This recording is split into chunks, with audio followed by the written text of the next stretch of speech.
أيها الناس اتقوا ربكم الذي خلقكم من نفس واحدة وخلق منها زوجها وبث منهما رجالا كثيرا ونساء واتقوا الله الذي تساءلون به والأرحام إن الله كان عليكم رقيبا يا أيها الذين آمنوا اتقوا الله وقولوا قولا سديدا يصلح لكم أعمالكم ويغفر لكم ذنوبكم ومن يطع الله ورسوله فقد فاز فوزا عظيما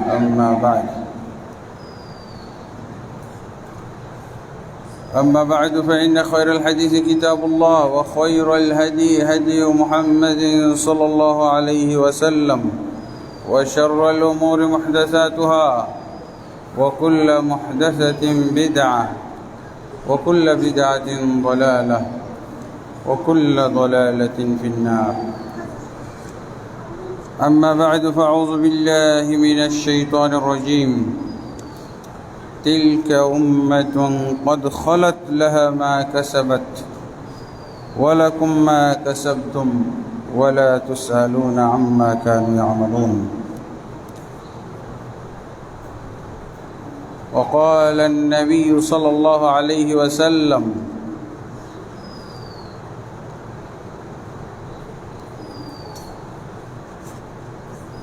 أفضل الصيام بعد رمضان شهر الله المحرم رواه مسلم وغيره الحمد لله আল্লাহ তাবারক ওয়া তাআলার অসংখ্য অগণিত হামদ সানা এবং গুণগান ও শুকরিয়া যে আল্লাহ তাবারক ওয়া তাআলা আমাদেরকে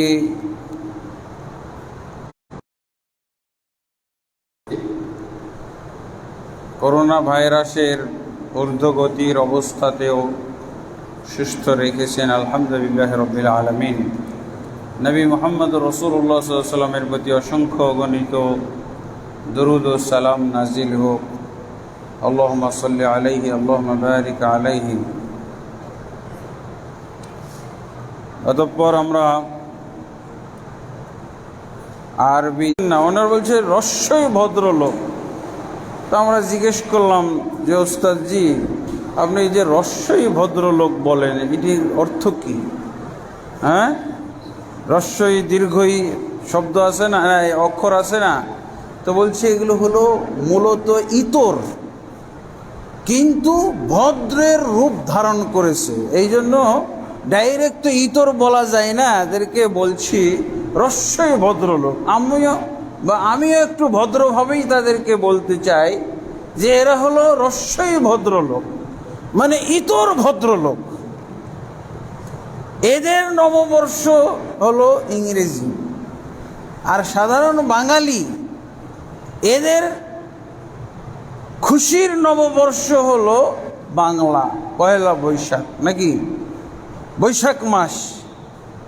আর মুসলিমদের খুশি হওয়ার মাস হলো মুহররমের মাস।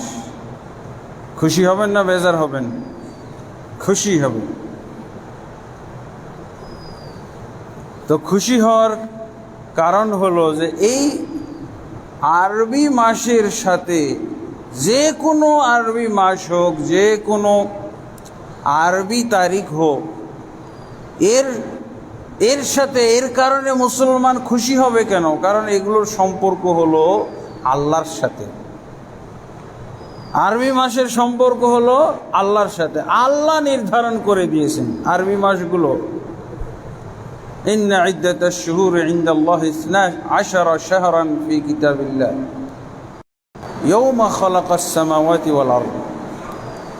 সূরা তাওবার 36 নম্বর আয়াতে পাওয়া যায় যে আল্লাহ আরবি 12টি মাস নির্ধারণ করে দিয়েছেন এবং এটা কিতাবে লিপিবদ্ধ করেছেন, লৌহে মাহফুজে লিপিবদ্ধ করে দিয়েছেন। আর এটা কবে থেকে আল্লাহ নির্ধারণ করেছেন? আসমান জমিন সৃষ্টির পূর্বে।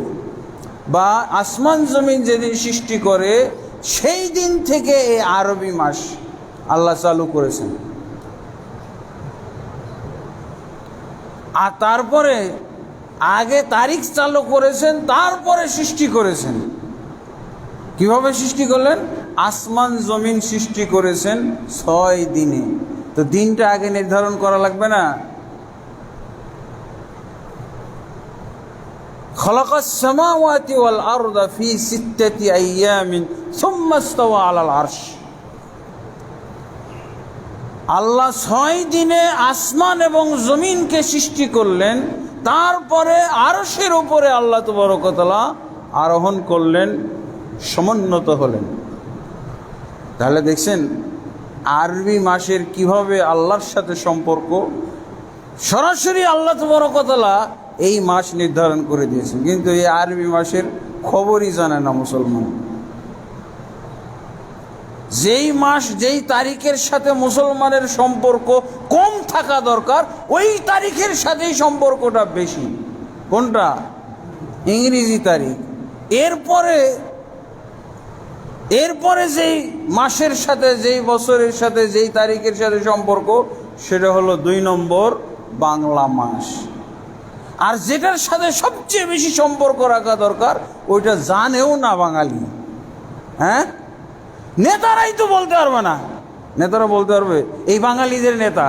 এই বাঙালি আর মুসলমানের পার্থক্য আছে, কিন্তু আপনি বাঙালি হবেন না মুসলমান হবেন, এটা সিদ্ধান্তের ব্যাপার আছে, মন মানসিকতার ব্যাপার আছে।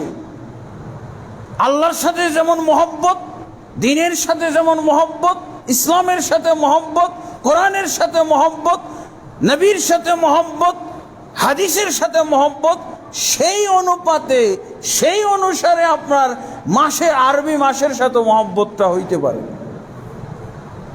আমরা বাঙালি হইছি, কিন্তু মুসলিম এখনো হইতে পারি নাই। আল্লাহ তো কোরআনে এরকমভাবে বলছে, তোমরা মুসলিম হয়েছো কিন্তু ইমানদার হওনি। আল্লাহ এভাবেও মুসলমানদেরকে খাঁটি করার কথা বলেছেন। মুসলমানদেরকে খাঁটি করার কথা কিভাবে বলেছেন? এই তোমরা এখনো মুসলমান আছো, মুমিন হইতে পারোনি। তা আমরা এটা বলতে পারি না, এই তুমি বাঙালি হয়েছে, এখনো মুসলিম হইতে পারোনি। তো অবশ্যই আমাদেরকে বাঙালিও হইতে হবে, মুসলিমও হইতে হবে। তবে আগে মুসলিম, পরে বাঙালি। আগে কি হইতে হবে? আগে মুসলিম, পরে বাঙালি। কেন? ইংরেজি ভাষী একটা যদি মুসলিম হয়, ও যদি হিন্দু বাঙালি হয়, ওর কাছে ওর কানাকড়িও মূল্য নেই আমার কাছে।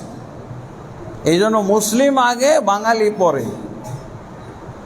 যদি মুসলিম হয়, সে যদি হিন্দি ভাষী হয়, উর্দু ভাষী হয়, ফার্সি ভাষী হয়, তাহলে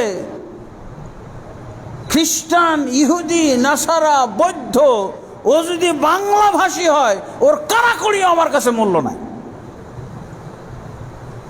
ওই অন্য ভাষী মুসলিমের মূল্য আছে আমার কাছে। সে আমার বন্ধু, সে আমার আপনজন। এই হলো মুসলিম আর বাঙালি। বোঝা গেছে? আপনি এবার সিদ্ধান্ত নেবেন, আপনি বাঙালি হইতে চান না মুসলিম হইতে চান, নাকি বাঙালি মুসলিম উভয়টাই হইতে চান। আলহামদুলিল্লাহ। আরবি মাস প্রথম মাস, এটা খুশি হওয়ার কারণ কেন? এই মাসের প্রথমেই আল্লাহ কিছু আমাদের জন্য সুসংবাদ, এই মাসের শুরুতে, এই মাসের ভিতরেই আল্লাহ আমাদের জন্য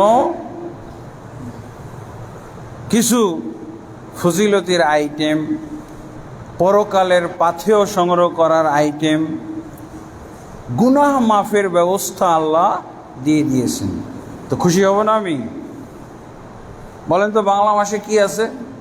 পান্তা ভাত খাওয়া, হ্যাঁ, নাচানাচি করা, এগুলো আছে। এবাদতের কি আছে রে বেটা? এবাদতের কি আছে? প্রথম মাস আল্লাহ রাসূল সাল্লাল্লাহু আলাইহি ওয়াসাল্লাম বলছেন, সিয়ামু আশুরা আহতাসিবু আলাল্লাহ আন ইউকাফিরা আস-সানাতা। এই মুহররম মাসের 10 তারিখে কেউ যদি সিয়াম পালন করে, তাহলে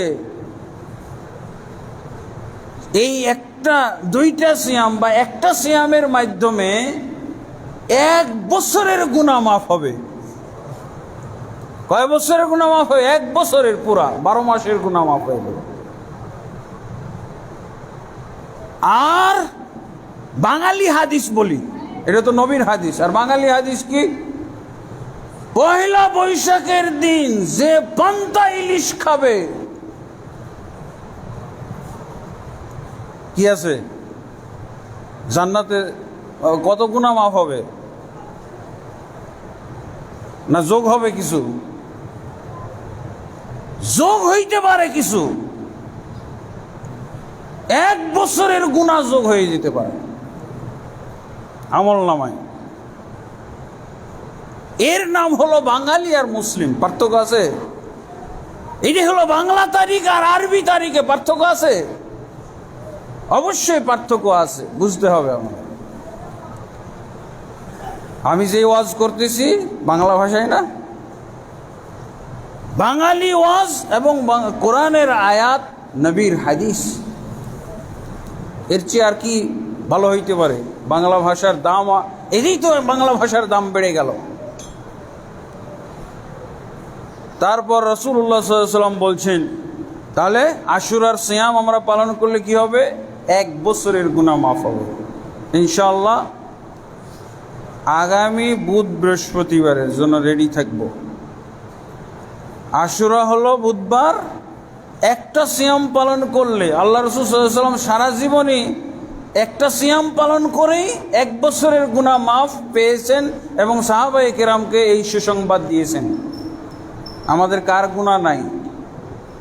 গুনাহ ছাড়া কেউ আসি? গুনাহ মাফের দরকার আছে না? নেকির দরকার আছে। যার গুনাহ নাই সেই তো জাহান্নাম থেকে দূরে থাকবে। গুনাহ হলো জাহান্নামে যাওয়ার খোরাক, আর নেকি হলো জান্নাতে যাওয়ার খোরাক। আপনার যখন গুনাহ মাফ হয়ে গেল, তাহলে তো আপনি জাহান্নাম থেকে বেঁচে গেলেন। তাহলে যাবেন কোথায়? জান্নাতে যাওয়ার পথ। আলহামদুলিল্লাহ। তাহলে আমরা আরবি বছরের প্রথম মাসে বিশাল সুসংবাদ, 1 বছরের গুনাহ মাফ। তারপরে আল্লাহ রাসূল সাল্লাল্লাহু আলাইহি ওয়াসাল্লাম এটাও বলছেন, আফদালুস সিয়ামি, সবচেয়ে উত্তম এবং শ্রেষ্ঠ সিয়াম, রোজা হলো রমজানের পরে এই মুহররম মাসের সিয়াম। মুহররম মাসের সিয়াম যখনই বলা হবে তখন বুঝতে হবে আশুরা 10 তারিখ। আশুরা শব্দের অর্থ হলো 10 তারিখ, মুহররমের 10 তারিখ। আল্লাহ রাসূল সাল্লাল্লাহু আলাইহি ওয়াসাল্লাম মুহররমের 10 তারিখ শুধু সিয়াম পালন করেছিলেন, কিন্তু একেবারে মৃত্যুর পূর্বে উনি পালন করে, নাসারা খ্রিস্টানেরাও সিয়াম পালন করে। তা আমরা তো ওদের সাথে মিলে যাচ্ছি। ইবাদতের ক্ষেত্রেও কাফের মুশরিকদের বিরোধিতা করতে হবে। ওদের ইবাদত পদ্ধতি থেকে আমাদের ইবাদত পদ্ধতি ভিন্ন হইতে হবে, আলাদা হইতে হবে, নতুন কিছু থাকতে হবে, পার্থক্য থাকতে হবে। এই জন্য আল্লাহ রাসূল সাল্লাল্লাহু আলাইহি ওয়াসাল্লাম এই জিনিসটা খেয়াল করলেন মৃত্যুর 1 বছর পূর্বে। তারপর উনি বললেন, লা ইন বাকিতু ইলা কাবিলিন লা সুমান্নাতাসা, যদি আমি আগামী বছর বেঁচে থাকি তাহলে অবশ্যই আমি 10 তারিখের সাথে আগের দিন 9 তারিখেরও সিয়াম পালন করব। 10 তারিখ হচ্ছে আগামী বুধবার, না 9 তারিখ হচ্ছে আগামী বুধবার, আর 10 তারিখ হচ্ছে বৃহস্পতিবার। তার মানে বুধ এবং বৃহস্পতিবার সিয়াম পালনের জন্য আমরা আজকেই এই খুতবা শোনার পরেই প্রস্তুতি নিয়ে নেব। কার গুনাহ নাই বলেন? সবারই গুনাহ মাফের দরকার আছে। ইনশাআল্লাহ আমরা সবাই সিয়াম পালন করব আগামী বুধ এবং বৃহস্পতিবার, আর 1 বছরের গুনাহ মাফ নিয়ে নেব। আল্লাহ তাবারক ওয়া তাআলা আমাদেরকে তৌফিক দান করুন। তাহলে এটা হলো আমাদের জন্য এই মাসের কল্যাণ। আর এই মাসে এটা তো হলো আমল, আর কিছু আমাদের আকীদার ব্যাপার আছে। আকীদাটা কি? এই মাসের ফজিলত, এই মাসের বাড়তি সওয়াব আমরা পাব কি কারণে? এটা আল্লাহর রাসূল সাল্লাল্লাহু আলাইহি সাল্লাম ঘোষণা করে গেছেন। তাই আমরা যে দুইটা হাদিস বললাম, এটা রাসূলের হাদিস। তাহলে মুহররমের সিয়াম, মুহররমের 10 তারিখ আশুরা, এটা কখন থেকে ছিল? রাসূলুল্লাহ সাল্লাল্লাহু আলাইহি সাল্লামের জীবদ্দশাতেই আমরা রাসূলের মুখেই আমরা জানতে পারছি 10 তারিখ, মুহররমের 10 তারিখ, মুহররমের 10 তারিখ, মুহররমের 10 তারিখ। এটা রাসূলের জীবদ্দশাতেই জানতে পারছি না? অতএব মুহররমের ফজিলত, মুহররমের গুরুত্ব, এটা হলো পুরান বিষয়, আগের বিষয়। আর আরেকটা কিন্তু মুহররমের আরেকটা পর্ব আছে, সেটা কি?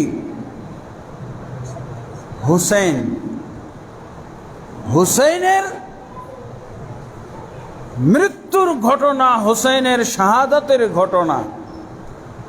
হুসাইনের শাহাদাতের ঘটনার কারণে আমাদের অনেকেই এই মুহররম মাসটাকে কালো মাস হিসেবে জানে। নাউজুবিল্লাহ, কালো মাস আপনি জানবেন? এটাকে তারা দূষিত একটা মাস মনে করে, এটাকে তারা শোক পালনের মাস মনে করে থাকে। তা আমরা কোনটা করব? আমরা 1 বছরের গুনাহ মাফ পাবো এই জন্য খুশি করব, নাকি শোক পালন করে? শোক পালন করলে কি পাবো বলেন তো? আল্লাহ রসুল কি বলেছেন এই সম্পর্কে? যারা মুহররম মাসের 10 তারিখে শোক পালন করবে তাদের জন্য 1 বছরের গুনাহ মাফ হবে। আছে? এটা হলো জাল হাদিস, ভণ্ড নবীর কথা। নবী সাল্লাল্লাহু আলাইহি ওয়াসাল্লাম এরকম বলেছেন? তাহলে এই জিনিসগুলো, এগুলো কিছু সূক্ষ্ম জিনিস আছে, এগুলো আমাদের বুঝতে হবে। মুহররমের মাস, হুসাইন রাদিয়াল্লাহু আনহু কারবালার ঘটনা দেখছেন। আমি যে রোজার কথা বললাম, নবীর হাদিস বললাম, এগুলো মনে হচ্ছে সব নতুন নতুন কথা। আর যখনই আমি হুসাইন আর কারবালাতে আসছি, হ্যাঁ কমন পড়ে গেছে। এটা তো ঠিক আছে, তো এইটা তো জানি আমরা, এইটাই হওয়ার কথা। হুসাইন আর কারবালা, হুসাইন শহীদ হয়েছে কারবালার ময়দানে, এইটা আমরা জানি। কিন্তু এতক্ষণ যে বললাম মুসলমানদের জন্য বিশাল সুসংবাদের বিষয়, মুসলমানদের বিরাট একটা ফ্যাসিলিটি অর্জনের মাস এই মুহররম মাস, ফজিলতের মাস। যারা এটাকে কালো মাস বলে, ওরা কিন্তু রোজা রাখে না। ওরা দেখবেন ওরা অন্য কাজে ব্যয় করে। দেখছেন আপনারা এই দেশে ঢাকা শহরে হুসেইনি দালান, বকশিবাজার, কতগুলো লোক হাই হুসেন হাই হুসেন হাই হুসেন হাই হুসেন করলে কি হবে? এই বেটা বেদাতি কোথাকার, তোর হাই হুসেন করলে কয় বছরের গুনাহ মাফ হবে?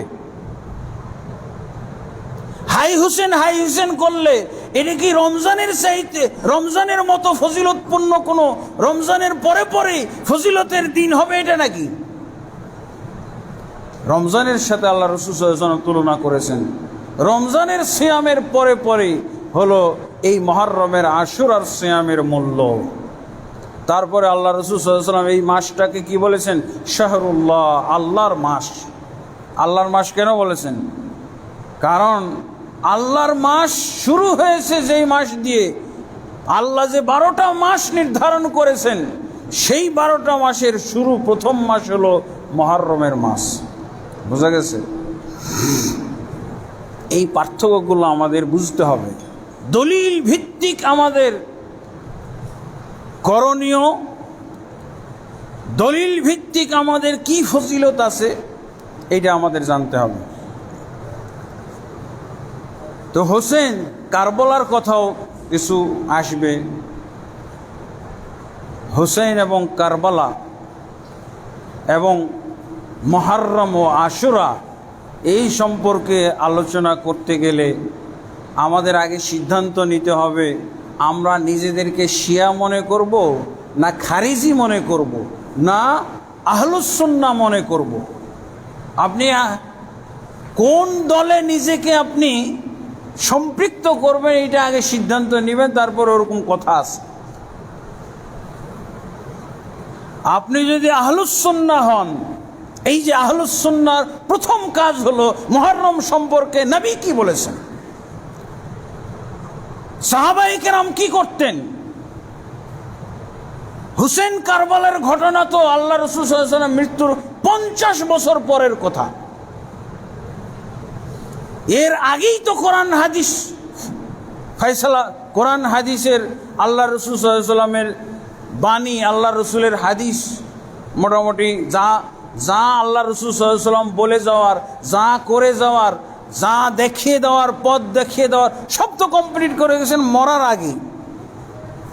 61 হিজরির ঘটনা হুসেন আর কারবালা, এটা হলো 61 হিজরির, অর্থাৎ আল্লাহ রসুলের মৃত্যুর প্রায় 50 বছর পরের ঘটনা। তাহলে 50 বছরের পরের ফজিলত আমরা নিব নাকি? বরং আল্লাহ রাসূল সাল্লাল্লাহু আলাইহি ওয়াসাল্লামের মাধ্যমে আমরা যেটা জানতে পারি আরো আগের কথা। মুহররমের ইতিহাস হলো আরো আগে। মদিনায় এসে যখন আল্লাহ রাসূল সাল্লাল্লাহু আলাইহি ওয়াসাল্লাম জিজ্ঞেস করলেন ইহুদিদেরকে যে আমি তো মক্কা থেকেই আশুরার সিয়াম পালন করি, তোমাদের কি হলো যে তোমরা ইহুদি জাতি, তোমরাও এই দিন সিয়াম পালন করো? বলছে আমরা তো মুসার যুগ থেকে এই দিনে সিয়াম পালন করি। মুসা আলাইহিস সালাম প্রথম সিয়াম পালন করেছিলেন, যেই মুসার ঘটনা কোরআনে আছে। সূরা ইউনূসের 90 নম্বর আয়াতে এবং বহু আয়াতে পাওয়া যায় যে আল্লাহ মুসা আলাইহিস সালামকে সমুদ্র পার করে দিয়েছিলেন, আর ওই সময় একেবারে শুকনা রাস্তা তৈরি করে সমুদ্র পার করেছিলেন, আর ফেরাউন আর তার কাফের বাহিনীকে আল্লাহ ওই সমুদ্রে ডুবিয়ে হত্যা করেছিলেন। তো মুসা আলাইহিস সালাম তার মুমিন বাহিনী নিয়ে এই দিন শুকরিয়া স্বরূপ রোজা করেছিলেন, সিয়াম পালন করেছিলেন। এটা হলো সহিহ হাদিসের ইতিহাস। এই দিনে আমরা আল্লাহর ইয়ৌমুন আজিম, এটা হলো একটা মহান দিন। মহান দিন কবে থেকে? মুসা আলাইহিস সালামের নাজাতের দিন থেকে। বরং মুসনাদ আহমদের মধ্যে হাদিস এসেছে তারও আগে। নূহ আলাইহিস সালাম যখন মহাপ্লাবনে নৌকায় উঠে গেলেন মুমিনদেরকে নিয়ে, বহুদিন ভাসমান ছিলেন, এর মধ্যে তার কাফের জাতি ধ্বংস। এরপরে যখন পানি শুকিয়ে গেল তখন এই নৌকাটা অবতরণ করেছিল জুদ্বীপ নামক একটা পাহাড়ের উপরে। সেই পাহাড়ে যখন অবতরণ করলো তখন তো নৌকার থেকে নামার একটা সুযোগ পেল, পাহাড়ের ওপরেই নামুক। তারপরও তো জমিনের সাথে সম্পর্ক হলো। পাহাড়টা কিসের ওপরে? পেরেক মারা আছে জমিন, জমিনকে পেরেক মারা আছে পাহাড় দ্বারা, সেই জমিনের সাথে সম্পর্ক হয়ে গেল। আস্তে আস্তে পানি কমে গেল। তো যদি পাহাড়ে যেদিন এই নৌকা অবতরণ করেছিল সেই দিন নূহ আলাইহিস সালাম শুকরিয়া আদায়ের জন্য সিয়াম পালন করেছেন। কত পুরানা ইতিহাস। আর এই বেদাতির দল, বেদাতির পাল, এরা এই মুহররম আর আশুরার ফজিলত নিয়ে লাগাইতেছে 61 হিজরি। 61 হিজরির মুহররম মাসে কি হয়েছিল? হুসাইন রাদিয়াল্লাহু আনহুকে নির্মমভাবে হত্যা করা হয়েছিল, সেই ঘটনা। এখানে আহলুস সুন্নাহ ওয়াল জামাত এর আকীদা আমাদেরকে জানতে হবে। এটা অবশ্যই নির্মম ঘটনা। নির্মম ঘটনা না হুসেন রাজি, এটা তো বলাই লাগবে না, সবাই জানে। কিন্তু এর চেয়ে ভয়ঙ্কর ভয়ঙ্কর নির্মম ঘটনা এর পূর্বে বহু ঘটে গেছে। এর কানাকড়িও মূল্য মুসলমান দেয় না। আল্লাহ রসুল সাল্লাল্লাহু আলাইহি ওয়াসাল্লামের যুগে কি এরকম নির্মম কোনো ঘটনা ঘটে নাই? হ্যাঁ, এগুলো কে আমাদেরকে শিখাইলো? এই কারবালা, এই হাসান হোসেন কে শিখাইলো আমাদেরকে? শিয়ারা। এদেরকে চিনে রাখতে হবে। এই শিয়ারা আমাদেরকে নবীর যুগের নির্মম ঘটনাগুলো আমাদেরকে ভুলিয়ে রেখেছে, কারণ তারা সাহাবায়ে কেরামকে সবাইকে কাফের মনে করে, নাউজুবিল্লাহ। তাহলে প্রচারটা কারা করলো? এই মুহররম আশুরা, এটা 61 হিজরি থেকে শুরু হলো। এই সূত্র, এই ধারা কারা চালু করেছে? এই খবাসা খাবিস শিয়ারা, লানাহুমুল্লাহ ওয়া কাতালাহুমুল্লাহ ওয়া মাজ্জাকাহুমুল্লাহ কুল্লা মুমাজ্জাকিন। এই শিয়াদেরকে আল্লাহ ধ্বংস করুক, তাদেরকে ছিন্ন ভিন্ন করুক, তাদেরকে আল্লাহ তাবারক ওয়া তাআলা দুনিয়াতে আল্লাহ তাবারক ওয়া তাআলা তাদেরকে শাস্তি দান করুক জাহান্নামের পূর্বে। আল্লাহুম্মা আমিন। আমাদেরকে কত নির্মম ঘটনা ভুলিয়ে রেখেছে তারা। আমরা তো অনেক কিছুই জানি। নবীর যুগেরই তো অনেক নির্মম ঘটনা আছে না? নবী সাল্লাল্লাহু আলাইহি ওয়াসাল্লামকে যে তায়েফে রক্ত ঝরানো হলো, তায়েফের ময়দানে তায়েফে ঢুকতে দেওয়া হলো না, তাকে এলোপাথাড়ি পাথর মেরে প্রায় মেরেই ফেলেছিল, বেহুশ হয়ে গেছিলেন রাসূলুল্লাহ সাল্লাল্লাহু আলাইহি ওয়াসাল্লাম। ওই দিনটাতে কে শোক পালন করবে? এই শিয়া, এই ভণ্ড শিয়ারা। ওই দিনের শোকটা কে পালন করবে? নবীকে যেদিন উহুদের যুদ্ধের দিন, যেদিন রাসূলুল্লাহ সাল্লাল্লাহু আলাইহি ওয়াসাল্লামের মাথা ফাটিয়ে দেওয়া হলো, সারা শরীর রক্তাক্ত করে দেওয়া হলো, ক্ষতবিক্ষত করে দেওয়া হলো, রাসূল সাল্লাল্লাহু আলাইহি ওয়াসাল্লাম সেদিনও মারা গেছিলেন। মারা কি? সেদিনও সেন্সলেস হয়ে গেছিলেন। তায়েফের দিনও সেন্সলেস হয়ে গেছিলেন। ওই দিনের শোক পালনের দিনটা কি ছিল? ওই দিন কে শোক পালন করবে?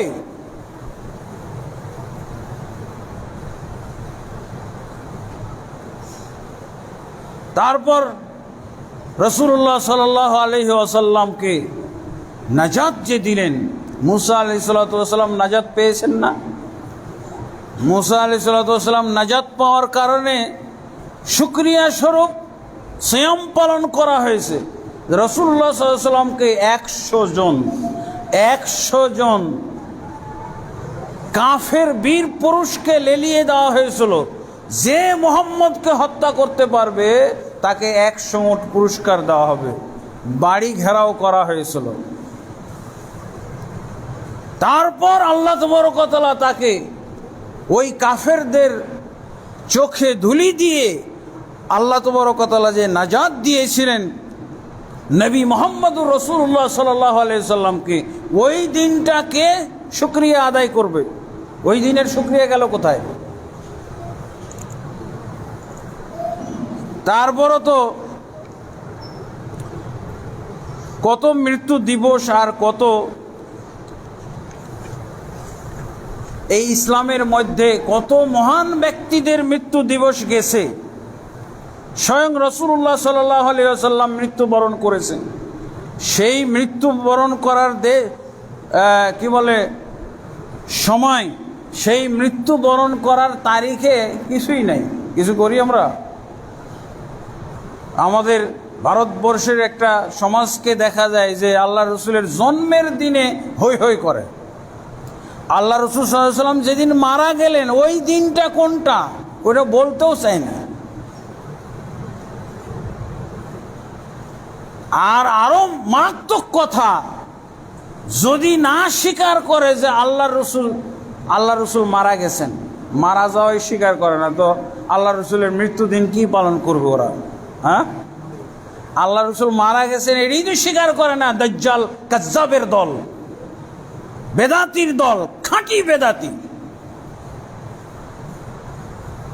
আমাদের বাংলাদেশে, ভারতবর্ষে যারা নিজেদেরকে সুন্নি সুন্নি সুন্নি সুন্নি বলে, আহলুস সুন্নাহ বলে, এরাই হলো শিয়া। এরা হলো কেউ ফুল শিয়া, কেউ হাফ শিয়া, কেউ হলো কোয়ার্টার শিয়া, শিয়া আর শিয়া। তারা তো বলেই দিচ্ছে আমরা হুসাইনের দল। কি বলছে তারা? এই দেশের তথাকথিত সিন্নি, মাজার পূজারী, কবর পূজারী, খাট পূজারীরা বলতেছে আমরা হুসাইনের দল। আহলুস সুন্নাহ ওয়াল জামাত কখনো হুসাইনের দল না, সবসময় নবীর দল। বোঝা গেছে? আহলুস সুন্নাহ ওয়াল জামাতের মুসলমান, প্রকৃত আহলুস সুন্নাহ ওয়াল জামাতের মুসলমানরা কখনো হুসাইনের দল না, হুসাইনের বাবারও দল না, আল্লাহর রসুলের দল। কার দল?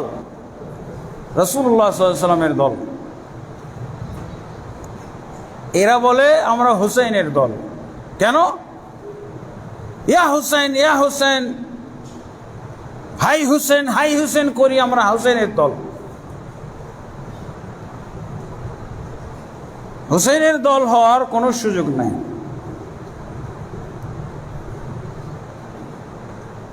আর আমাদেরকে বলে, এই যে আমরা যারা খুতবা দিচ্ছি আর খুতবা শুনছি, মক্কা মদিনাতে যত মুসলমান আছে, মসজিদুল হারাম, মসজিদে নববীর যত খতিব ইমামরা আছে, সৌদি আরবের যত মুসলমান আছে, সহি আকিদার যত মুসলমান আছে, আহলে হাদিস যত মুসলমান আছে ভারতবর্ষে, সবাই হলো ইয়াজিদের দল। ওরা একটা দল দাঁড় করাইছে, ওরা হলো হুসাইনের দল। আর মক্কা মদিনার মুসলমান সহ এই মসজিদের মুসল্লি এবং ইমাম খতিবরা সহ ভারতবর্ষে যারা আহলে হাদিস, আহলুস সুন্নাহ, প্রকৃত আহলুস সুন্নাহ, এরা সবাই হলো ইয়াজিদের দল। কাজ্জাব, খাঁটি বেদাতি। এই প্রকার ভেদ, এই দল যারা বের করে, এরাই হলো শিয়া, এরাই হলো শিয়া, এরাই হলো শিয়া। যারা মুসলমানদেরকে দুই দল করে, হুসাইন এবং ইয়াজিদ, এরাই হলো শিয়া, এরাই হলো শিয়া, এরাই হলো শিয়া, এরাই হলো কাজ্জাব, এরাই হলো বদমাশ, বেদাতির পাল, বেদাতির দল। আহলুস সুন্নাহ ওয়াল জামাত কখনো কোনো ব্যক্তিকে ইমাম হিসেবে মানে না, কোনো ব্যক্তির দল না। তারা সরাসরি রাসূলুল্লাহ সাল্লাল্লাহু আলাইহি ওয়াসাল্লামের দল। আহলুস সুন্নাহ ওয়াল জামাত সরাসরি রাসূলুল্লাহ সাল্লাল্লাহু আলাইহি ওয়াসাল্লামের দল। হ্যাঁ, প্রশাসনিক যদি কোনো ক্ষমতাসীন নেতা হয়, যেমন বাংলাদেশ যদি ইসলামী রাষ্ট্র হয়ে যায়, তাহলে এটাকে বলা হবে প্রশাসনিক দল। জনগণ এবং সরকার মিলে প্রশাসনিক দল বা জামাতুল মুসলিমিন, এটাকে কি বলা হবে? জামাতুল মুসলিমিন। প্রশাসনিক আমির থাকবে, কিন্তু তাদের আদর্শিক আমির হলো স্বয়ং রাসূলুল্লাহ সাল্লাল্লাহু আলাইহি ওয়াসাল্লাম। শুধু প্রশাসনিক আমির হবে যদি ইসলামী রাষ্ট্র, ইসলামী ভূখণ্ড কোথাও থাকে, আর না হলে সবসময় তারা ডাইরেক্ট রাসূলুল্লাহ সাল্লাল্লাহু আলাইহি ওয়াসাল্লামের নেতৃত্বাধীন দল।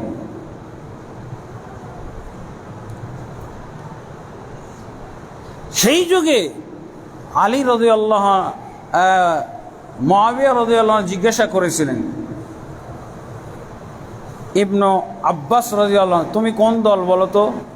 কারণ সেই সময় 4টা দল ছিল।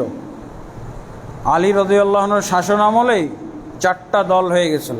একটা হলো আলী রাদিয়াল্লাহুর প্রশাসনিক দল, জামাতুল মুসলিমিন, আর দ্বিতীয়টা হলো মুআবিয়া রাদিয়াল্লাহুর দল। কিন্তু মুআবিয়া রাদিয়াল্লাহু বলতেন না আমার দল, কি বলতেন? ওসমানের দল। কারণ উনি উসমান হত্যার বিচারের জন্য দাঁড়িয়েছিলেন, লোকজনকে একত্র করতেছিলেন। এই জন্য উনি তার দলের নাম বলতেন কি, উসমানের দল। এটা আর আরেকটা দল হয়েছিল শিয়া, আরেকটা ছিল খারেজি। কয়টা দল? 4টা দল। শিয়া আর খারেজি তো গোনাই আসবে না, তাকে হকের মানদণ্ডে গণাই যাবে না, কিন্তু বাস্তবে ছিল তারা। মুআবিয়া রাদিয়াল্লাহু আনহু জিজ্ঞাসা করলেন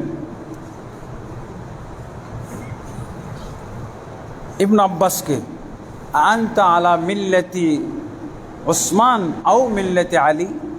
ইবনে আব্বাস, আপনি বলেন তো, আপনি উসমানের দলে নাকি আলীর দলে? আপনার অবস্থানটা ক্লিয়ার করেন। সাহাবায়ে কেরাম মোটামুটি এই 2 দলেই বন্টন হয়ে গেছিলেন। খারেজি আর শিয়াদের মধ্যে কোনো সাহাবী ছিল না, তাবেঈ পর্যন্ত ছিল। তো ইবনে আব্বাস কি জবাব দিলেন? লা আলা মিল্লাতি উসমান ওয়ালা আলা মিল্লাতি আলী। আমি উসমানের দলেও নেই, আমি আলীর দলেও নেই। আনা আলা মিল্লাতি মুহাম্মাদিন সাল্লাল্লাহু আলাইহি ওয়াসাল্লাম। আমি স্বয়ং রাসূলুল্লাহ সাল্লাল্লাহু আলাইহি ওয়াসাল্লাম, আমি ডাইরেক্ট রাসূলুল্লাহ সাল্লাল্লাহু আলাইহি ওয়াসাল্লামের দলে, রাসূলুল্লাহ সাল্লাল্লাহু আলাইহি ওয়াসাল্লামের দলে আমি। তাহলে কি হবে? মুসলমানদের আসল দল হলো রাসূলুল্লাহ সাল্লাল্লাহু আলাইহি ওয়াসাল্লামের দল। যখন মুসলমানদের মধ্যে 2 দল হয়ে যাবে, 3 দল হয়ে যাবে, তখন পরিচয়টা কি দিতে হবে? দল তো মানুষের নামে হবে, মানুষের নেতৃত্ব হবে। তখন আমাকে বলতে হবে আমি আল্লাহর রসুলের দলে, আল্লাহ রসুলের দলে। এই কথাটা আমরা কবরে যখন শোয়াই, মৃত ব্যক্তিকে কবরে শোয়াই, তখন কি বলা হয়? বিসমিল্লাহি আলা মিল্লাতি রাসূলিল্লাহ। আল্লাহর নামে রসুলের দলের উপরে তাকে আমি দাফন করতে যাচ্ছি, রসুলের দল। বোঝা গেছে? এই কথাটা আমার যদি কবরে যাওয়া সময়ও হয়, জীবিত থাকার সময় উল্টাটা কেন? অন্যটা হবে নাকি? জীবিত থাকতেও আলা মিল্লাতে মুহাম্মাদিন সাল্লাল্লাহু আলাইহি সাল্লাম। অনেক সাহাবা, এখানে 3টা দল হয়ে গেছিল সেই যুগে। এমনকি হকের মানদণ্ডও 3 দল ছিল। মুআবিয়া রাদিয়াল্লাহু আনহুর দলকে আল্লাহ রসুল ভবিষ্যৎবাণী করেছিলেন যে আম্মার তোমাকে বিদ্রোহী দলে হত্যা করবে। তো বিদ্রোহী যখন লড়াই হলো, যখন যুদ্ধ হলো মুআবিয়া এবং আলীর মাঝে, তখন দেখা গেল যে আম্মার ছিলেন আলীর দলে, আর আলীর দল মুআবিয়া রাদিয়াল্লাহু আনহুকে হত্যা করলো, সাহাবী। তখন প্রমাণিত হয়ে গেল তাহলে মুআবিয়া রাদিয়াল্লাহু আনহু বিদ্রোহী দল আর আলী রাদিয়াল্লাহু আনহু হক দল। এটা সহিহ বুখারী মুসলিমের হাদিস। তারপরে আরেকটা হাদিসও পাওয়া যায়, আলী রাদিয়াল্লাহু আনহু বলছেন, আল্লাহ রাসূল সাল্লাল্লাহু আলাইহি ওয়াসাল্লাম আলী রাদিয়াল্লাহু আনহুকে বলেছিলেন,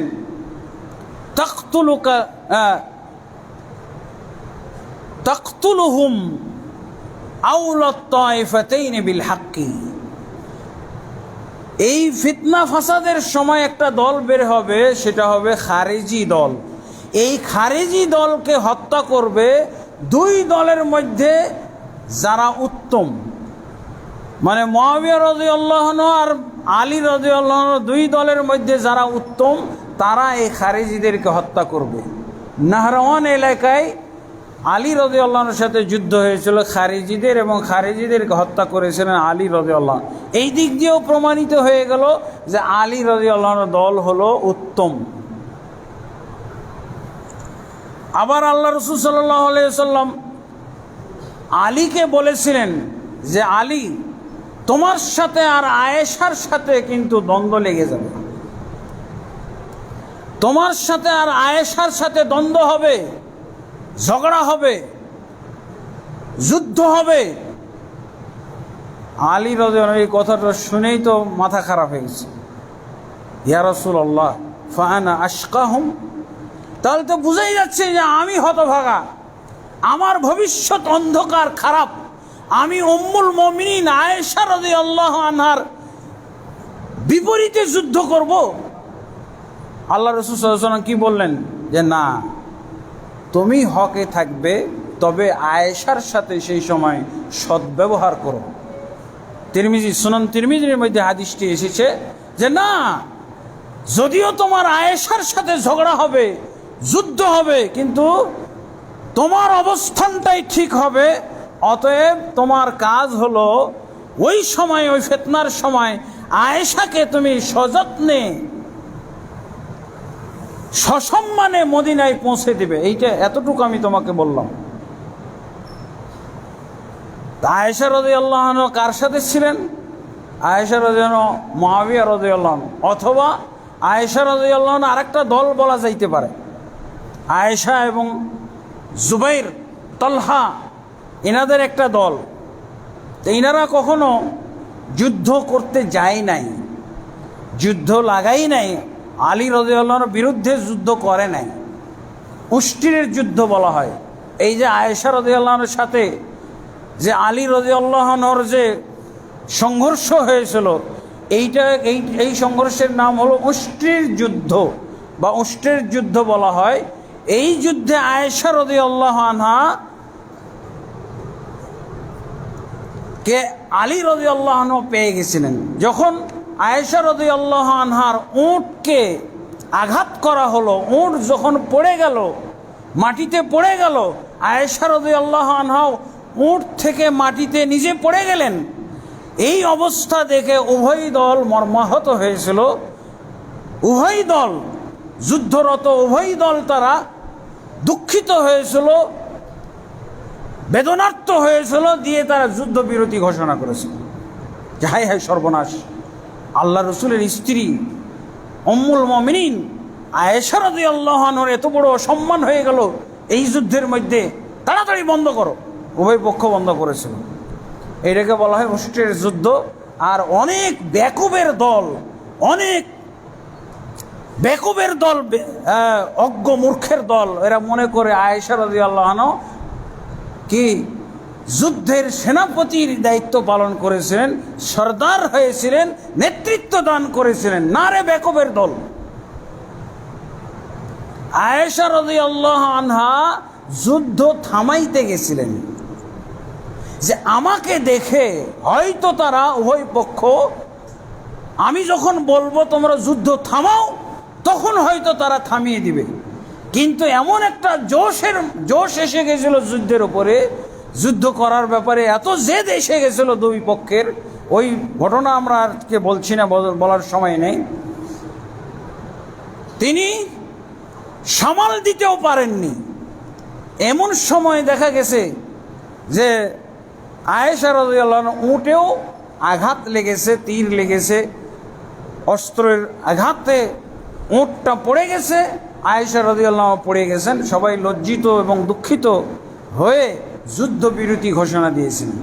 আর আয়েশা রাদিয়াল্লাহু আনহাকে সযত্নে আলী রাদিয়াল্লাহু আনহু শাশুড়ি তো উম্মুল মুমিনিন, তিনি তার হেফাজতে নিয়ে সসম্মান তাকে সম্মান করেছেন। তার আদব কায়দা, যথারীতি আদব কায়দা রক্ষা করে তাকে মদিনায় পৌঁছে দিয়েছেন। আল্লাহ রাসূল সাল্লাল্লাহু আলাইহি ওয়াসাল্লামের এটা আদেশ ছিল, সেই আদেশ পালন করেছেন। তার মানে আয়েশা রাদিয়াল্লাহু আনহা যেই দলে ছিলেন, সেই দলের বিপরীত দল ছিল, উনি সমঝোতার দলে ছিলেন। আয়েশা রাদিয়াল্লাহু আনহা উনি যুদ্ধে চাননি, এমনকি তলহাও যুদ্ধ চাননি, যুদ্ধ করেনও নি। জুবাইর রাদিয়াল্লাহু আনহু যুদ্ধ চাননি, যুদ্ধ করেনও নি। যুদ্ধ ছাড়াই তাদেরকে আঘাত করা হয়েছিল। আর যারা আঘাত করেছিল তাদের প্রতি আলী রাদিয়াল্লাহু আনহু ভৎসনা দিয়েছিলেন এবং তাদেরকে তিনি তিরস্কার করেছিলেন। এমনকি একটা বর্ণনায় পাওয়া যায় যে জুবাইর রাদিয়াল্লাহু আনহু, তলহা বিন উবাইদুল্লাহ, তাকে যে ব্যক্তি হত্যা করেছিল তাকে উনি বলেই দিয়েছিলেন যে ওকে জাহান্নামের সুসংবাদ দিয়ে দাও, নাউজুবিল্লাহ। অথচ আলীর দলে ছিল। তারপরও দেখা যায় যে এর মধ্যেও কিছু সাহাবী ছিলেন, যেই সাহাবীরা কোনো দলেই যায়নি, কোনো দলে যায় নাই। ইবনে আব্বাস, সাদ বিন আবি ওয়াক্কাস, মোহাম্মদ বিন মাসলামা, আবদুল্লাহ ইবনে ওমর কোনো দলেই যায় নাই, না এই দলে না ওই দলে।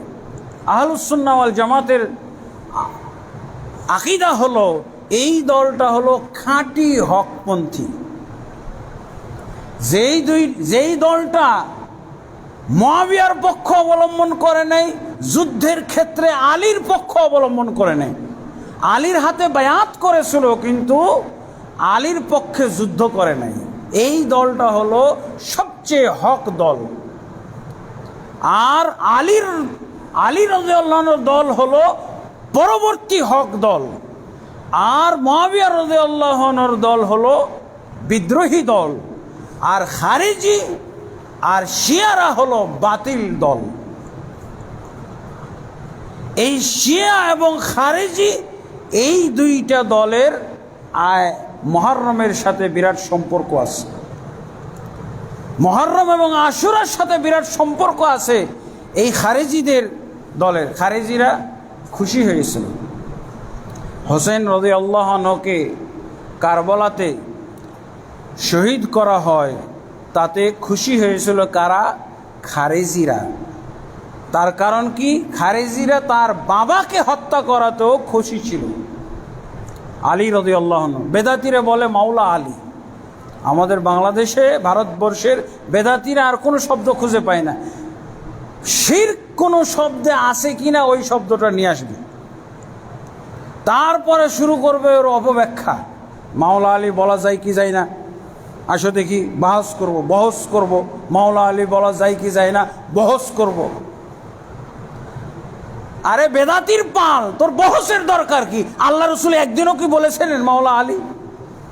সাহাবায়ে কেরাম কি মাওলা আলী বলে ডাকতেন? খলিফা আলী তোর বলতে কি লজ্জা পাই?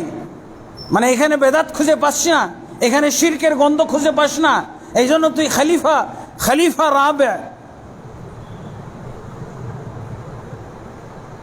আলী রাদিয়াল্লাহু আনহু। এই আলী রাদিয়াল্লাহু আনহুকেও হত্যা করে তারা খুশি হয়ে গেছিল। আমরা সেই কথাগুলোই বলতে চাই সিরিয়ালি, যে হুসেনের নির্মম হত্যার আগের হত্যাকাণ্ডগুলো আমরা সিরিয়াল করি একটা। তার হত্যাকাণ্ডের আগের সিরিয়ালগুলো কি? হুসেন রাদিয়াল্লাহু আনহুর কি বাপ ছিল না? বাবার নাম কি? আল খলিফাতুর রাবে আলী রাদিয়াল্লাহু আনহু, আমিরুল মুমিনিন আলী রাদিয়াল্লাহু আনহু। আলী রাদিয়াল্লাহু আনহুকে যে হত্যা করা হয়েছিল, নির্মম হত্যা, তাও কোথায়? হুসেনকে তো হত্যা করা হয়েছিল তফ নামক মাঠে। ময়দানটার নাম কি? তফ হলো কারবালার পাশে একটা ময়দানের নাম, কিন্তু আমরা কারবালা বলে জানি, কিন্তু আসলে ময়দানটার নাম হলো তফ। কি মনে হবে? বেদাতীদের সব পরিভাষাগুলো বন্ধ করা উচিত, কারবালাটাও বন্ধ করে দেওয়া উচিত। কারবালা শব্দ না, তফ। যেই ময়দানে হোসেন রাদিয়াল্লাহু আনহু হত্যা করা হয়েছিল, সেই ময়দানটার নাম হলো তফ। মনে থাকবে? বেদাতিকে পরিহার করবেন, বেদাতিদের শব্দগুলোকে পরিহার করার চেষ্টা করেন। বেদাতি থেকে দূরত্ব বজায় রাখার জন্য এই শব্দগুলোকে ত্যাগ করা উচিত। আজকে কারবালার পূজা হচ্ছে, কারবালার ব্যাপারে ষড়যন্ত্র হচ্ছে, যে কাবা ঘরের হজ মক্কার ইবাদতকে কারবালায় ট্রান্সফার করা যায় কিনা এই গবেষণায় আছে এই খবিসের দল শিয়ার পাল। জানেন আপনারা, মক্কা থেকে হজকে স্থানান্তর করে কারবালায় নিয়ে যাওয়ার পায়তারা ষড়যন্ত্র জঘন্য পরিকল্পনা চলতেছে কাদের? শিয়া ইরানিদের। ইরান, আমরা তো বলি ইসলামী প্রজাতন্ত্রী ইরান। গুনাহ হবে যদি আপনি বলেন ইসলামী প্রজাতন্ত্রী ইরান। কি বলতে হবে? খাবিস শিয়াতন্ত্র। এদের হলো জঘন্য পরিকল্পনা। একবার আল্লাহ রাসূল সাল্লাল্লাহু আলাইহি ওয়াসাল্লামের মৃত্যুর আগে পরিকল্পনা করেছিল খ্রিস্টানেরা মক্কা থেকে হজ ফিরিয়ে নিয়ে যাবে কোথায়? ইয়ামান দেশে। এবং তারা একটা মক্কা ঘরের মতো ঘরও তৈরি করে ফেলেছিল অলরেডি। সেই ঘরের নাম তারা রেখেছিল কাবা। আমাদের ঘরের নাম হলো বাইতুল্লাহর নাম হলো কাবা। আর ওরা ওই যেই ঘরটা বানাইছিল ইয়ামানে, আব্রাহার হস্তি বাহিনী এসেছিল কেন? এটা জানেন রহস্যটা? সুরাফিলে হস্তি বাহিনীর যে কিস্সা আছে, সেটা কিসের কিস্সা? ইয়ামান দেশে তারা কুল্লাইস, আমাদের ঘরের নাম হলো কাবা, আর এই কাবা ঘরের হজ বাতিল করে দিয়ে তারা ইয়ামান দেশে এই হজ ট্রান্সফার করতে চেয়েছিল। এবং যেই ঘরটা তৈরি করেছে সেই ঘরটার নাম ছিল কুল্লাইস। কাবা আর কুল্লাইস একরকম হইল নাকি? হ্যাঁ, কাবা আর কুল্লাইস। আর এটাও মিল আছে ক দিয়ে, কারবলা। এই খোবাসা, এই খাবিস শিয়ারা, এই ইরানি শিয়ারা কাবা ঘরের পরিবর্তে মুসলমানদের তীর্থস্থান, মুসলমানদের ইবাদতের জায়গা, হজের জায়গা তারা কারবালায় নিয়ে যেতে চায়। এটা তাদের মহাপরিকল্পনা। এই জন্য তো বলা হয় যে এরা হলো ইসরায়েলের চাইতে, ইহুদিদের চাইতে জঘন্য। ইহুদিদের এরকম পরিকল্পনা নাই। এই জন্য সৌদি আরব চাচ্ছে ইহুদিকে সাথে নিয়ে হলো এই শিয়াদেরকে দমন করতে। বোঝা গেছে রহস্যটা? অনেক খাবিস মুসলমান বাংলাদেশে, তারা এগুলোকে নেগেটিভ ভাবে দেখে থাকে। অনেক খাবিস মুসলমান। আমরা মজা লাগবে কাবার কার্যক্রম যখন কারবালায় নিয়ে যাবে, তখন আপনাকে মজা লাগবে। এই খাবিসের দল, একটা ইতিহাস তো পাওয়াই যাচ্ছে, সুরাফিলের ইতিহাস। একটা চেষ্টা করা হয়েছিল কাবার কার্যক্রমকে কুল্লাইসে নিয়ে যাওয়ার জন্য। ইয়ামান দেশ, আব্রাহার হস্তি বাহিনী এসেছিল। তাহলে এই কুল্লাইসের দিকে যদি মানুষের গতি ফিরিয়ে দিতে হয়, তাহলে কাবা ঘর ভাঙতে হবে না? কাবা ঘর ভেঙে যখন একেবারে তছনছ করে দেওয়া হবে, এখানে আর কোনো চিহ্ন থাকবে না কাবা ঘরের, এখানে যখন বাইতুল্লাহর কোনো চিহ্ন রাখা হবে না, তখন বাধ্য হয়ে মানুষ যাবে কুল্লাইসি। এটা একটা সম্ভাবনা। কেন আমাদের বাংলাদেশের এই তথাকথিত মাজার পূজারী, কবর পূজারীরা কাবা বলে না? কিবলা কাবা কাকে বলে? এই বেদাতির, এই জঘন্য বেদাতকারী পীর মুর্শিদদেরকে কিবলা কাবা বলে থাকে। কিবলা কাবা বলে কেন? এরাও অনেক দিন কাবার বিকল্প হিসেবে এই পীর এবং মাজার খানকাগুলোকে ব্যবহার করেছিল। যখন তারা অপপ্রচার চালিয়ে দিয়েছিল ইংরেজদের শাসন আমলে, যে তোমাদের কাবা ঘর ধ্বংস করে ফেলা হয়েছে, তাই নাকি? কারা ধ্বংস করলো ভাইরা? ও ইংরেজ ভাইরা কারা ধ্বংস করলো? বলছে নজদি ওহাবিরা। ওই সেদিন থেকে ওই যে চিলে কান নিয়ে গেল, আরে বেটা তোর চিলের পিছনে দৌড় দেওয়ার দরকার আছে? তুই আগে কানে হাত দিয়ে দেখ আছে কিনা। ওই চিলের পিছনে দৌড়াইছে। ওই সেদিন থেকে ওরা একটা গালি শিখেছে। মক্কা মদিনার মুসলমানদেরকে গালি দেওয়ার ভাষা একটা হলো ওহাবি নজদি। নজদি ওহাবি। নজদি ওহাবি কেন? যে ওরা কাবা ঘর তোমাদের ভেঙে ফেলেছে, কাবা ঘর ভেঙে ফেলেছে, তাই নাকি? আরে বেকুবের দল। বেদাত মানেই তো, আমি এর আগে খুতবা দিয়েছি না, বেদাতিরা হলো ইসলামের বোকা বন্ধু। এই হলো বোকার পাল। খোঁজটাও নিল না যে কিভাবে কাবা ভাঙলো। ওই সেদিন থেকে, ওই তো সেই যুগ থেকে তারা পীরদের খানকাকে কাবার মতো, কাবা ঘর ভেঙে ফেলেছে, তাহলে এখন কি করব? পীরের দরগা, পীরের দরবার, পীরের খানকাগুলোই আমরা হজ করি এখন। ওই খানকা তোয়াফ করতো, আর সেই সময় থেকে তারা পীরদেরকে কিবলা কাবা নাম দিয়ে দিয়েছে। বুঝেছেন? এই বেদাতীদের দ্বারা যে কোনো কিছু ঘটতে পারে। এই বেদাতীরা, বেদাতি মানেই হলো তার জ্ঞান ছাড়া, জ্ঞান বুদ্ধি বিবেচনা ছাড়া কাজ করে। বুঝেছেন? কিবলা বলা হয় না, পীর সাহেব কিবলা, শুনছেন আপনারা? কিবলা কাবাও বলা হয় ডাবল করে। হ্যাঁ, গজলও আছে তাদের, কিবলা কাবা। হ্যাঁ, তো এই যে গজলের মধ্যে তারা বলা হয়, তাহলে ওরা তো ওই ইংরেজ আমলে একবার কিবলা কাবা ব্যবহার করেছে, ভারতবর্ষে কিবলা কাবা। সেদিন থেকে এখনো এই লকবটা যায় নাই, এখনো পীরদের ক্ষেত্রে কিবলা কাবা ব্যবহার করতেছে। আর এই ইরানি খাবিসরা, এই শিয়ারা চায় কাবার থেকে কারবালার দিকে নিয়ে যেতে। বুঝেছেন?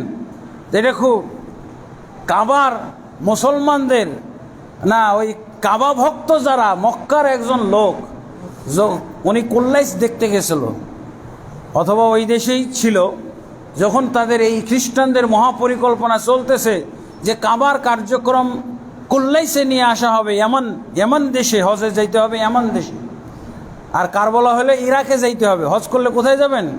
যখন শিয়ারা দখল করে ফেলবে মক্কা মদিনা, তখন হজে যেতে হবে কোথায়? কারবালায়। যাবেন আপনি কারবালায়? তাহলে দেখছেন তিনটা নামই কিন্তু মিল আছে, কাবা, কুল্লাইস, কারবালা। কারবালায় নিয়ে যেতে চাই। তো এই জন্য আমাদেরকে সাবধান হইতে হবে। তো ওই কাবার একজন মক্কা এলাকার এক লোক এমন ক্রুদ্ধ, এমন ক্ষুব্ধ হলো, হ্যাঁ, এত বড়টা, এত জঘন্য পরিকল্পনা যে আমাদের কাবা ঘরের কার্যক্রম ইয়ামান কুল্লাইসে নিয়ে আসা হবে, ইয়ামানের কুল্লাইস। উনি রাগ থামতে পারেন নাই। রাগ থামতে না পেরে কি করেছে জানেন? রাত্রে বেলায় ওই কুল্লাইস ঘরের মধ্যে যে পায়খানা, পেশাব পায়খানা করে তছনছ করে দিয়েছে। এটা হলো তার প্রতিবাদ। হ্যাঁ, তোমরা আমাদের মক্কা ঘরের, কাবা ঘরের কার্যক্রম এই কুল্লাইসে আনতে চাও?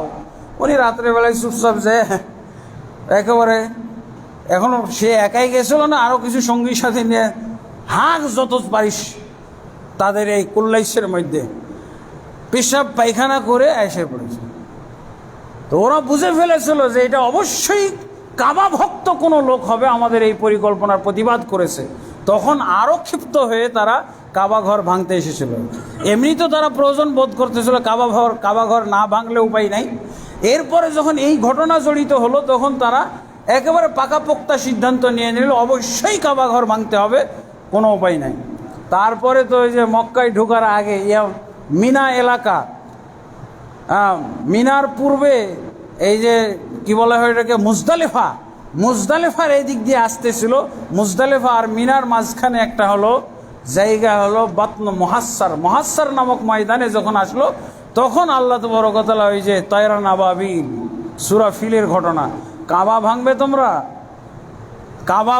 কাবা ঘর হলো যে আল্লাহর যে খাঁটি ঘর, কুল্লাইস যে আল্লাহর ঘর না, কারবালাও যে আল্লাহর ঘর না, এটা আল্লাহ বুঝেই দিয়েছিলেন সেই দিনই।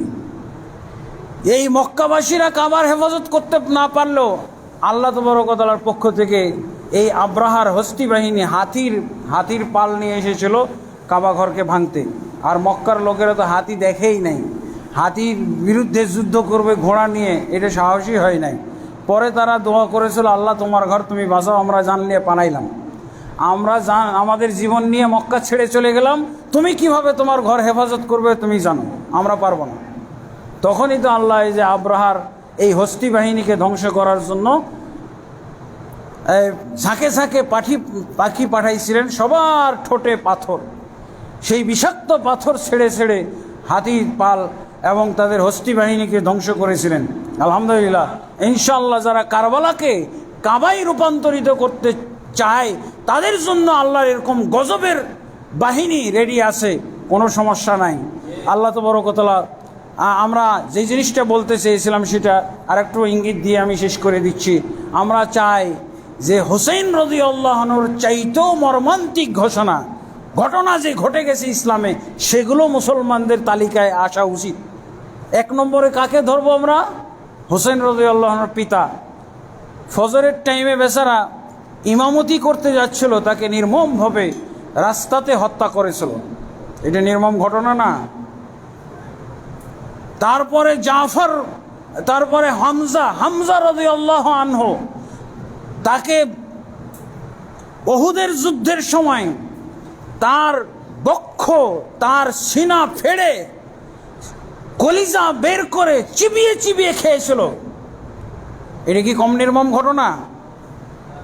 শিয়ার বাচ্চারা এসব ঘটনা আমাদেরকে জানতে দেয় না, আর আমরা সুন্নি বেকুব কতগুলো সুন্নি নামধারীরা আমরা এই ঘটনাগুলো স্মরণ করতে চাই না।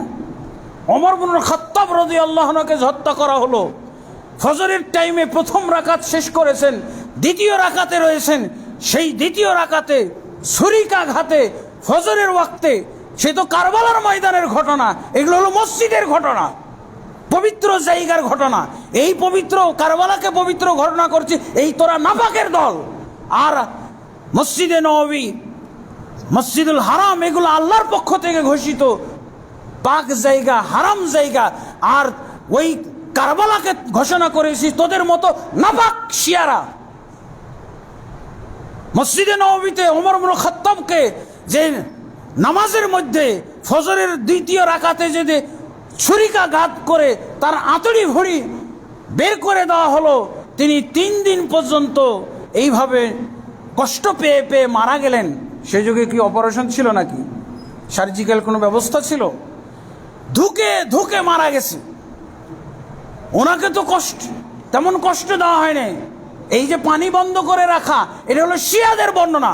পানি বন্ধ করা হয় নাই, কোনো পানি বন্ধ রাখা হয় নাই। বৃহস্পতিবারের দিন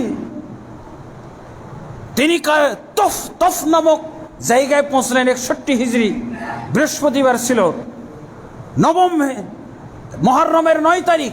সেদিন তাদের সাথে কথাবার্তা ফাইনাল হয়ে গেল। তারা বলল আপনি সারেন্ডার করে ওবাইদুল্লাহ বিন জিয়াদের কাছে যাবেন। উনি বলে দিলেন যে না, আমি ওবাইদুল্লাহ বিন জিয়াদের কাছে যাব না, সারেন্ডার করব না। আমি হয় এজিদের কাছে যাব, আর না হয় মদিনায় ফিরে যাব, আর না হয় তৃতীয় জায়গা মুসলমানদের রাজ্যের সীমানা পাহারা দিতে চলে যাব। আমি ওবাইদুল্লাহ বিন জিয়াদের কাছে যাব না। এটাই ফাইনাল হয়ে গেল বৃহস্পতিবারের দিন।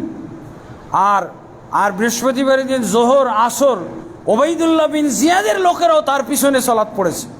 যেহেতু সমঝোতার ব্যাপার, সমঝোতা হবে, সবাই চাইতেছে ওবাইদুল্লাহ বিন জিয়াদের নেতৃত্বে যারা আছে তারাও তামান্না করতেছে যে যুদ্ধটা যেন না হয়, একটা যেন সমঝোতা হয়ে যায়। সবাই দোয়া করতেছে এবং সবাই হোসেন রাদিয়াল্লাহুর পিছনে জোহর এবং আসরের সালাত পড়েছে। ওবাইদুল্লাহ বিন জিয়াদের যারা বাহিনী 5000 সেনাবাহিনী, আর হোসেন রাদিয়াল্লাহু আনহুর বাহিনী হলো 72 জন, আর ইয়াজিদ বাহিনীর থেকে আরও 30 জন, এবং তাদের একজন সেনাপতি এসে যে 30 জন মতো যোগ হয়েছিল, তার মানে 102 জন মতো মোট বাহিনী। এই তো ফজরের পরে উনি জানাই দিলেন যে আমি এটা করব না, অতএব যুদ্ধ হবে। তো যুদ্ধ হলো, যুদ্ধে উনি শাহাদাত বরণ করলেন। তার সামনে তার পরিবারের লোকেরা যুদ্ধ করলো, একে একে যারা যুদ্ধ করার মতো তারা সবাই শহীদ হয়ে গেল।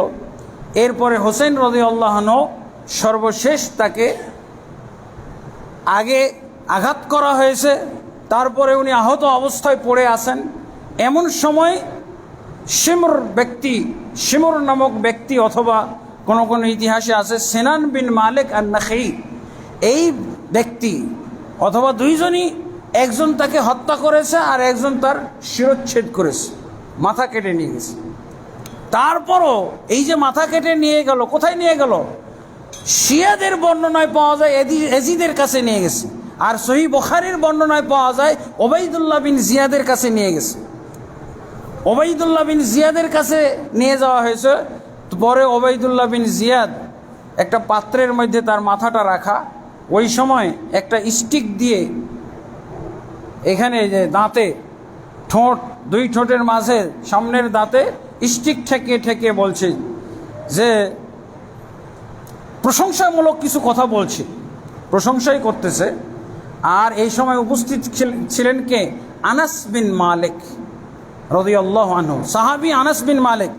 সহিহ বুখারীর বর্ণনা, সহিহ বুখারী 3748 নম্বর হাদিস।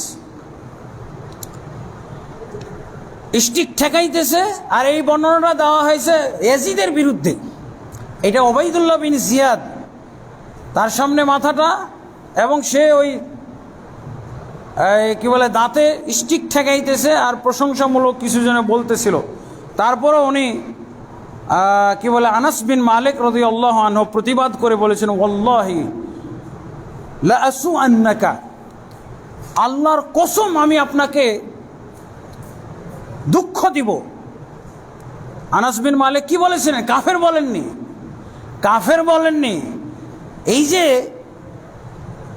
কি বলে হুক্কাম, শাসক গোষ্ঠী যদি মুসলমান হয়, তারা যদি হত্যাযজ্ঞ চালায়, জুলুমও করে, অত্যাচারও করে, মহা অত্যাচার করে, তারপরও তাদের বিরুদ্ধে বিদ্রোহ করা, তাদের বিরুদ্ধে অস্ত্র ধারণ করা যে ইসলামে নেই, এটার দলিল না এটা?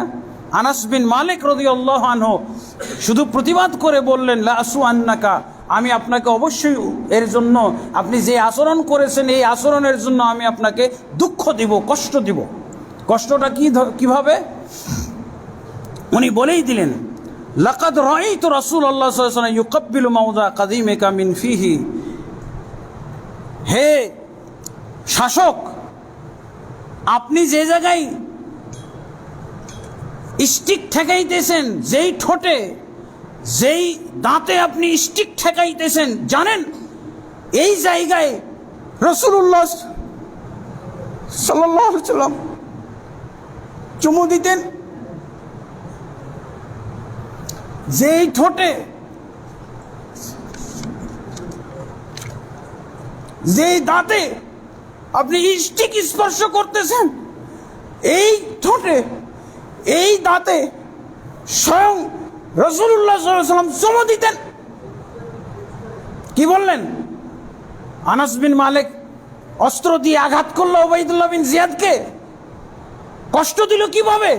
এটা কষ্ট পাইলাম না আমরা, এখন কষ্ট পেয়েছি না, সেটাই উনি বলতেছেন, লা আসু আন্নাকা, হে ওবাইদুল্লাহ বিন জিয়াদ, তুমি যে এই হোসাইনের মাথায়, তার দাঁতে এবং ঠোঁটে স্টিক ঠেকাইতেছো, আমি তোমাকে এক্ষুনি দুঃখ দেব, কষ্ট দেব। দুঃখ কষ্টটা কি? শোনো, যেই জায়গায় তুমি স্টিক ঠেকাইতেছো, এই জায়গায় রাসূলুল্লাহ সাল্লাল্লাহু আলাইহি ওয়াসাল্লাম ঠোঁট দিয়ে চুমু খেয়েছিলেন, সেই জায়গায় তুমি স্টিক ঠেকাইতেছো, তুমি কত বড়টা বর্বর কাজ করেছো, এবার চিন্তা করো। কষ্ট পেল না? ওবাইদুল্লাহ বিন জিয়াদ কষ্ট পেয়েছিল। হ্যাঁ, আনাস বিন মালিক বলছেন এটাই আঘাত করা, এটাই একজন শাসককে আঘাত করা। শাসক জুলুম করলো, শাসক কষ্ট দিল, শাসকের বিরুদ্ধে বিদ্রোহ করা যায় না, অস্ত্র ধরা যায় না। এই অস্ত্র ধরা, বিদ্রোহ করা, এগুলো হলো খারেজিদের কাজ। আনাস বিন মালিক রাদিয়াল্লাহু আনহু সেই সময়ও খারেজির পরিচয় দেননি, এবং এই ওবাইদুল্লাহ বিন জিয়াদের নেতৃত্বে খারেজিদের কত যে দলকে ঘায়েল করা হয়েছিল এই ওবাইদুল্লাহ বিন জিয়াদ। তারপর আমরা ওবাইদুল্লাহ বিন জিয়াদকে এই ঘটনার কারণে শুধু ভালো বলি না, কিন্তু তাকে আমরা জাহান্নামীও বলি না। আনাস বিন মালিক যদি তাকে ক্ষমা করে দিয়ে থাকেন, এইভাবে দুঃখ দিয়ে থাকেন, আমরা ওইভাবে দুঃখ দিব। আমরা তাকে জাহান্নামী বলতে যাব না, আমরা তাকে কাফের বলতে যাব না। জাহান্নামী বলা, কাফের বলা, এটা হলো খারিজিদের আকীদা। এই ওবাইদুল্লাহ বিন জিয়াদের নেতৃত্বে খারিজি যেভাবে দমন হয়েছিল, খারিজিদেরকে যেভাবে দমন করা হয়েছিল, এটার বিরাট একটা সুন্দর ইতিহাস আছে। কাজে আহলুস সুন্নাহ ওয়াল জামাতের আকীদা, আহলুস সুন্নাহ ওয়াল জামাতের অবস্থান আমাদের জানা খুবই জরুরি। আল্লাহ তাবারক ওয়া তাআলা আমাদেরকে তৌফিক দান করুন। আল্লাহুম্মা আমিন। আস্তাগফিরুল্লাহ লি ওয়া লাকুম ওয়া লিসাইরিল মুসলিমিন ফাস্তাগফিরুহু ইন্নাহুল গফুরুর রহিম।